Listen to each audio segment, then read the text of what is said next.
नमस्कार दोस्तों, आप सबका स्वागत है मेरे यूट्यूब चैनल मिस्टर काउंसलर में। आज हम बात करेंगे वसीम रिजवी साहब की जो पिटीशन सुप्रीम कोर्ट ने 12 अप्रैल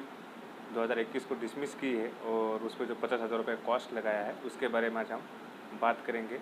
आखिर इस पिटीशन में क्या डिमांड की गई थी और क्या क्या डिमांड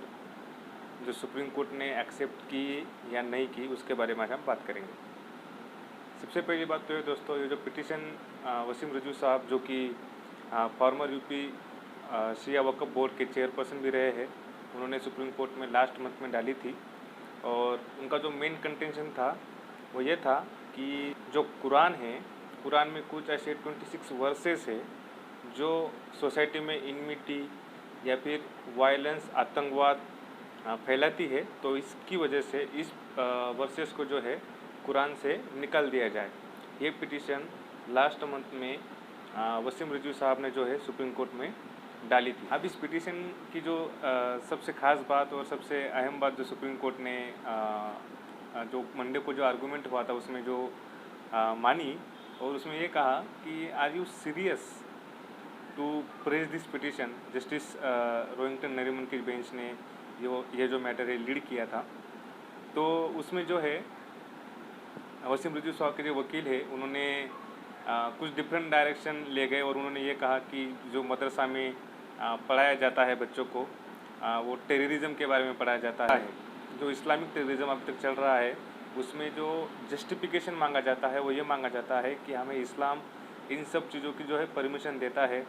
लोगों को मारने की परमिशन देता है। तो फिर आप हमें एक्यूज़ क्यों बना रहे हो, आप हमें दोषी क्यों बना रहे हो, हमारा कुरान हमें परमिट करता है। ये जस्टिफिकेशन मांगा जाता है, ये क्लेम था रिजवी साहब का उनकी पिटीशन में। अब एक चीज़ मुझे समझ नहीं आती कि ये जो मामला है ये मामला है तो पूरा दोस्तों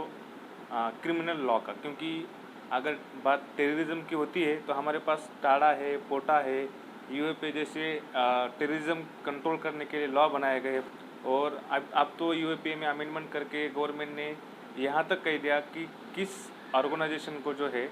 टेररिज्म एक्टिविटी फैलाने के लिए एक्यूज़ करना है वो भी गवर्नमेंट ही डिसाइड करेगी। एक जो समझने लायक चीज़ है दोस्तों, मैं ये समझता हूँ कि जैसे किसी होली बुक में कि कोई उपनिषद हो या फिर कोई कुरान हो, कोई बाइबल हो या फिर कोई गीता हो, कोई भी धर्म हो, अगर उसमें कोई ऐसी चीज़ें है जो सोसाइटी में इनमिटी या फिर सोसाइटी में कुछ जो बैड हैबिट है वो लाती है, तो उनको कर्ब करने के लिए ये पिटीशन नहीं डाला जाता। जैसे कि हिंदुओं में सती प्रैक्टिस चलती थी, तो सती प्रैक्टिस के लिए हमने कोई पिटीशन नहीं डाली थी। तो अबॉल्यूशन ऑफ सती ये हमने लॉ बनाया और उस लॉ को जो है उस लॉ के तहत अगर कोई सती प्रैक्टिस करता है तो उसको क्रिमिनलाइज किया गया। हमारे समाज में अनटचेबिलिटी की प्रैक्टिस जो चलती थी उसे कर्ब करने के लिए हमने क्या किया, तो अनटचेबिलिटी के लिए हमने हमारे संविधान में प्रोविज़न कर दी। तो ये सब जो है ये लॉ के तहत किया जाता है। वैसे ही अगर टेररिज्म इस्लाम फैलाता है तो टेररिज्म फैलाने के लिए हमारे पास लॉ है और उस टेररिज्म को कैसे कर्ब करना है उस लॉ में बताया गया है। अभी जो वर्सेस इन्होंने बताई है, जैसे कि उन्होंने 26 वर्सेस बताई, उसमें से वर्सेस 9 सूरा 5, वर्सेस 4 सूरा 101, इस तरह की कुछ 26 वर्सेस जो है रिजवी साहब ने उस पिटीशन में कोट की थी। लेकिन सुप्रीम कोर्ट ने जो है ये PIL इंटरटेन नहीं की। और ये सबसे अच्छी बात जो सुप्रीम कोर्ट ने इसमें कही कि इस तरह की जो पिटीशन है वो किसी भी हालात में इंटरटेन नहीं की जाएगी, क्योंकि ये पब्लिक इंटरेस्ट लिटिगेशन नहीं है, ये पब्लिसिटी इंटरेस्ट लिटिगेशन की तरह आती है। इसी तरह की एक पिटीशन जो है दोस्तों कलकत्ता हाई कोर्ट में 1987 में लाई गई थी और उस पिटीशन में ही सेम इशू रेज किए गए थे, लेकिन कलकत्ता हाई कोर्ट ने साफ साफ मना कर दिया, ये कह के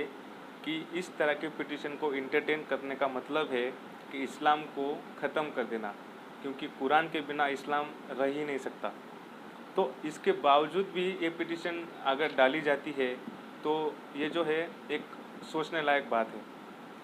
अब एक चीज़ इसमें जो मुझे लगती है दोस्तों, क्योंकि ये जो मसला है ये मसला यहाँ तक ख़त्म नहीं होता है, क्योंकि ये मसला बार बार हमारी सोसाइटी में भी रेज़ किया जाता है और हर एक जगह पे रेस किया जाता है। तो मैं ये समझता हूँ इन सारे मामलों में ये जिम्मेवारी है इस्लामिक धर्मगुरुओं की, इस्लामिक क्लर्जियों की, हमारे देश के इंटेलेक्चुअल्स की, कि वो सामने आए, इस पे डिस्कशन करें और लोगों में जो है अवेयरनेस फैलाएं और ये बताएं कि ये जो 26 वर्सेस जो रिजवी साहब ने अपनी पिटीशन में कोट की है, तो उसका कॉन्टेक्स्ट और उस किस कॉन्टेक्स्ट में उसको इंटरप्रेट किया जाना चाहिए और किया गया है रिजवी साहब की तरफ से, वो हमारे देश के सामने, हमारे लोगों के सामने रखना चाहिए और जो लोगों के मन में डाउट है उस डाउट को क्लियर करना चाहिए। मुझे भरोसा है कि ये जो मुद्दा है, इस मुद्दे पे जो है भारी भरकम डिबेट डिस्कशन होना चाहिए, यानी जिसकी वजह से जो है हमारे लोगों में जो अवेयरनेस आ सके और जो कॉन्टेक्स्ट उसका है वो कॉन्टेक्स्ट लोगों के सामने रखा जाए। अभी इसमें एक चीज़ जो है जो मुझे ठीक नहीं लगती है वो ये है कि बरेली में जो है रिजवी साहब के खिलाफ़ जो है एक एफआईआर दर्ज की गई है कि रिलीजियस सेंटिमेंट हर्ट किया इस वजह से। तो ये दोस्तों रिजवी साहब का एक फंडामेंटल राइट था जो उन्होंने आर्टिकल 32 के तहत सुप्रीम कोर्ट में मूव किया, उनका वो अधिकार था, वो अधिकार उन्होंने एक्सेस किया। इसके अगेंस्ट में उनको जो है कोई